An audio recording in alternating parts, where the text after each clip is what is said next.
ہمارے تو اسٹوڈنٹس کو یہ پتہ نہیں ہوتا کہ علم فلکیات کے بانی مسلمان ہیں، کیمسٹری کے موجد مسلمان ہیں، جہاز رانی کے موجد مسلمان ہیں، جغرافیے کے موجد مسلمان ہیں، فزکس، علم المناظر، بصریات، اس کے موجد مسلمان ہیں۔ تین چیزیں جنہوں نے دنیا کو سب سے زیادہ متاثر کیا، کاغذ، قطب نما اور بارود، اس کے موجد مسلمان۔ 15ویں صدی میں پورے یورپ میں کوئی ایسا سائنسدان نہیں تھا، کوئی ایسا آتھر نہیں تھا جو مسلمانوں کا شاگرد نہ ہو یا ان کا ناقل نہ ہو۔ راجر بیکن جسے جدید سائنس کا بانی کہا جاتا ہے، پادری میس ایلبرٹ بزرگ، انفینسو دہم، یہ سب مسلمانوں کے شاگرد تھے یا ان کے ناقل تھے۔ اور دور نہ جائیں، یہ 1.5 صدی قبل جرمنی کا دریا ہے رائن، اس کے ایک کنارے پر جرمنوں کی بستی تھی، دریا کے دوسری جانب فرانسیسی فوج ٹھہری ہوئی تھی۔ ہر سال جب جرمن یہ بستی کی فصل پکتی تو فرانسیسی دریا عبور کر کے آتے اور اسلحے کے زور پر ساری فصل کٹواتے اور واپس چلے جاتے۔ تو جرمنوں نے جب اس پہ غور و خوض کیا تو اس کے بعد انہوں نے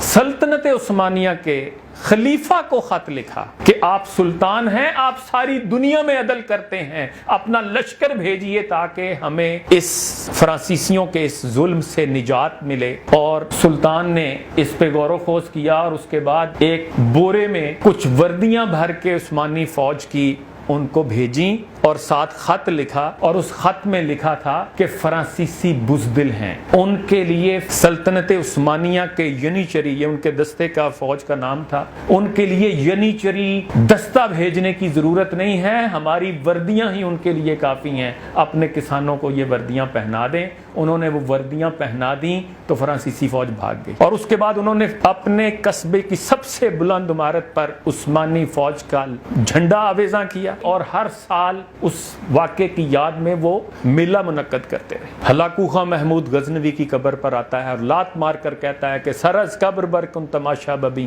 دلیران توراں با ایراں زمیں، اٹھ قبر سے سر نکال اور دیکھ کے توران کا بہادر سپا سالار آج تیری سرزمین پہ قابض ہے۔ تو مورخ لکھتا ہے کہ جب وہ وہاں پڑا ہوا شاہ نامہ فردوسی کا پہلا ورق الٹتا ہے تو جو جواب پڑھنے کو ملا وہ پڑھ کر اس کے ماتھے پر پسینہ آ گیا۔ وہاں یہ درج تھا کہ چوں از خالی شیراں شود مرغزار، کند ربائے لنگ درو شکار، کہ جب مرغزار اور جنگل شیروں سے خالی ہو جاتے ہیں تو لنگڑی لومڑیاں وہاں شکاری بن جاتی ہیں۔ اور اس میں کہتا ہوں عظیم الشان ماضی کی تصویر کشی بھی اقبال نے خوبصورت انداز میں کی کہ تھے ہم ہی ایک تیرے مار کاراؤں میں، خشکیوں میں کبھی لڑتے کبھی دریاؤں میں، دی اذانے کبھی یورپ کے کلیساؤں میں، کبھی افریقہ کے تپتے ہوئے صحراؤں میں، شان آنکھوں میں نہ جچتی تھی جہانداروں کی، کلمہ پڑھتے تھے ہم چھاؤں میں تلواروں کی، ٹل نہ سکتے تھے اگر جنگ میں اڑ جاتے تھے، پاؤں شیروں کے بھی میدان سے اکھڑ جاتے تھے، تجھ سے سرکش ہوا کوئی تو بگڑ جاتے تھے، دیکھ کیا چیز ہے ہم توپ سے لڑ جاتے تھے، نقش توحید کا ہر دل پہ بٹھایا ہم نے، زیر خنجر بھی یہ پیغام سنایا ہم نے، اور دشت و دشت دریا بھی نہ چھوڑے ہم نے،